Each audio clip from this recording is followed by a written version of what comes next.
आज की वीडियो में मैं आप लोगों के साथ coconut milk protein hair mask share करने वाली हूं, जो कि डैमेज बालों को बहुत ही अच्छे से रिपेयर करेगा, आपके बालों को झड़ने से भी बचाएगा और साथ ही अगर आपके बाल बहुत ज्यादा ब्रेक हो रहे हैं तो उसको भी कंट्रोल करेगा।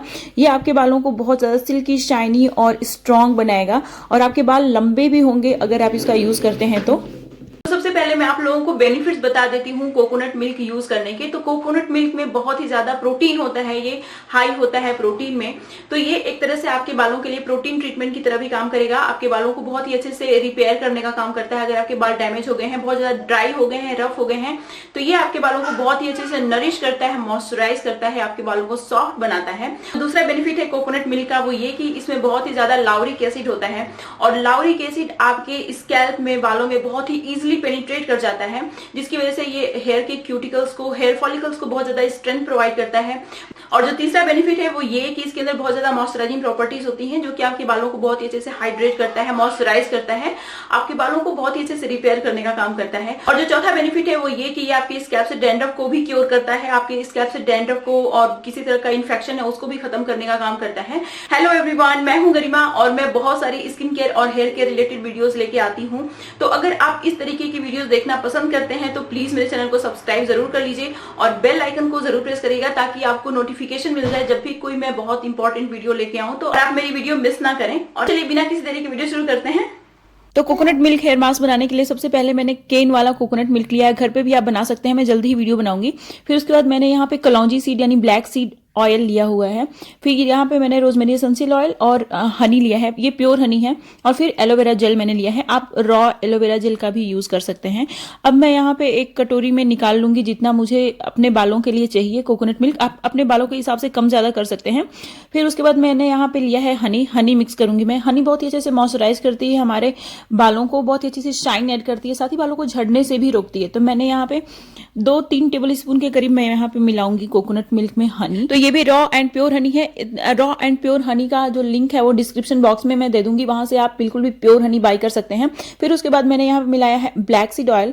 तो मैं 2 टेबल स्पून के करीब ब्लैक सीड ऑयल मिलाऊंगी। ये हमारे हेयर को रिग्रो होने में बहुत हेल्प करता है, हेयर लॉस कंट्रोल करता है। इसका भी लिंक मैं आपको डिस्क्रिप्शन बॉक्स में दे दूंगी, जहां से आप बाय कर सकते हैं। फिर उसके बाद मैं यहाँ पे ऐड कर रही हूँ एलोवेरा जेल। तो मैं 2 टेबल स्पून के करीब एलोवेरा जेल मिलाऊंगी। एलोवेरा जेल बहुत ही अच्छे से बालों को मॉइस्चराइज करता है, साथ ही ये हमारे स्कैल्प से डेड स्किन सेल्स को रिमूव करने का काम करता है। और फिर उसके बाद मैं यहाँ पे आर्गन ऑयल मिक्स कर रही हूँ। तो 1 टेबल स्पून के करीब मैं आर्गन ऑयल मिक्स करूंगी। आर्गन ऑयल बहुत अच्छा होता है हमारे बालों के लिए और इसका भी लिंक डिस्क्रिप्शन बॉक्स में मैं आपको दे दूंगी। रोजमेरी एसेंशियल ऑयल का लिंक भी डिस्क्रिप्शन बॉक्स में दे दूंगी। यहाँ पे 7-8 बूंद के करीब मैंने रोजमेरी एसेंशियल ऑयल के मिक्स किया है। रोजमेरी एसेंशियल ऑयल भी हमारे बालों के लिए बहुत अच्छा होता है, हेयर ग्रोथ स्टिमुलेट करता है, जिसकी वजह से बाल बहुत तेजी से लंबे घने होते हैं, हेयर लॉस कंट्रोल होता है। इसको डबल बॉइलिंग मेथड की हेल्प से मैं हल्का गुनगुना कर लूंगी। ये जरूरी है क्योंकि जितनी भी चीजें मैंने ऐड की हैं कोकोनट मिल्क में, इसकी हेल्प से बहुत ही अच्छे से मिक्स हो जाएंगी सारी चीजें। और फिर उसके बाद जब आप इसको अपने स्कैल्प में लगाएंगे तो स्टिमुलेट होगा आपका ब्लड सर्कुलेशन फास्ट हो जाएगा, जिसकी वजह से हेयर फॉलिकल्स को एक्स्ट्रा न्यूट्रिएंट मिल जाएगा और आपके हेयर फॉलिकल्स स्ट्रांग होंगे, आपके बाल स्ट्रांग होंगे, झड़ना बंद हो जाएंगे। तो आप देख सकते हैं मैंने एक छोटी सी कटोरी ली है जिसकी हेल्प से मैं इसको लगा रही हूँ, क्योंकि ये पूरी तरह से लिक्विड है और लिक्विड अप्लाई करने में थोड़ी सी दिक्कत होती है, इसीलिए ये मेथड बहुत ही ज्यादा अच्छा है, जरूर आप ट्राई करिएगा। छोटी सी कटोरी लिया है मैंने, उसकी हेल्प से मैं अच्छे से पूरे स्कैल्प में और पूरे बालों में लगाऊंगी।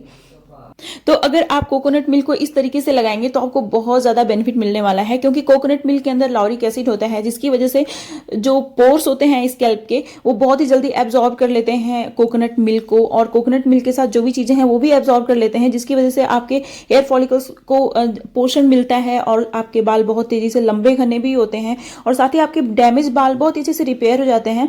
अगर आपके बाल बहुत ज्यादा रफ हैं, ड्राई हैं, फ्रिजी हैं, तो ये हेयर मास्क जरूर ट्राई करिएगा।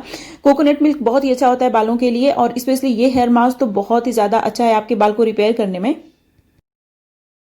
तो अभी आप देख सकते हैं मैंने ये कोकोनट मिल्क लगा लिया है। तो मैं आधा घंटा वेट करूंगी, उसके बाद मैं अपने बालों में स्टीम लूंगी। तो मैं स्टीम कैसे लेती हूँ मैं आप लोगों को दिखाती हूँ। इससे क्या होता है कि आपके बाल बहुत ही अच्छे से नरिश होते हैं, साथ ही आपकी स्कैल्प के जो पोर्स क्लॉग हो जाते हैं वो भी ओपन हो जाते हैं। फिर एक बार जब आप हेयर वॉश करते हैं तो वो वापस से क्लोज हो जाते हैं। तो मैं आप लोगों को दिखाने जा रही हूँ, आधा घंटे बाद मैं मिलती हूँ आप लोगों से। तो आधा घंटा हो गया है, अभी मैं जा रही हूँ अपने बालों में स्टीम लेने। इसके लिए मैं हॉट टॉवल ट्रीटमेंट लूंगी। तो एक ये कॉटन का मेरा टी शर्ट है फुल स्लीव का, तो ये मैंने गर्म पानी में डाल के अच्छे से निचोड़ लिया है। उसके बाद आप देख सकते हैं, इसको मैं अच्छे से अपने पूरे बालों में रैप कर लूंगी। तो इससे क्या होता है ना कि बालों को बहुत अच्छे से स्टीम मिल जाती है। आप देख सकते हैं मैंने अपने बालों में गर्म कपड़ा लपेट लिया है। इससे बहुत ही अच्छे से स्टीम लग जाएगी मेरे पूरे बालों में और मेरे बाल बहुत अच्छे से मॉइस्चराइज हो जाएंगे। साथ ही जो पोर्स क्लॉग हो जाते हैं, जो स्कैल्प के पोर्स क्लॉग हो जाते हैं, वो भी ओपन हो जाएंगे। जो गंदगी होगी उसमें से वो निकल जाएगी। उसके बाद आप शैम्पू से अपना हेयर वॉश कर सकते हैं। तो कोकोनट मिल्क को एटलीस्ट 2 घंटे छोड़िए आप अपने बालों में। उसके बाद मैं यहाँ पे बेसन से अपने बाल को धुल रही हूँ। मैं शैम्पू का यूज आजकल नहीं कर रही हूँ। बेसन और दही मिक्स करके मैंने एक अलग से वीडियो बनाया है, इसके ऊपर जरूर देखिएगा। तो मैं अपना हेयर वॉश कर लूंगी। तो ये थी मेरी आज की वीडियो और मुझे उम्मीद है कि मेरी आज की वीडियो आप लोगों को पसंद आई होगी। और अगर आप लोगों को मेरी वीडियोस पसंद आती हैं, इस तरीके की वीडियोस आप फ्यूचर में देखना चाहते हैं, तो प्लीज मेरे चैनल को सब्सक्राइब जरूर कर लीजिए और मेरी वीडियोस को अपने फ्रेंड्स और फैमिली में जरूर शेयर करिएगा। और अब मिलते हैं नेक्स्ट वीडियो में, तब तक के लिए बाय एंड स्टे हैप्पी।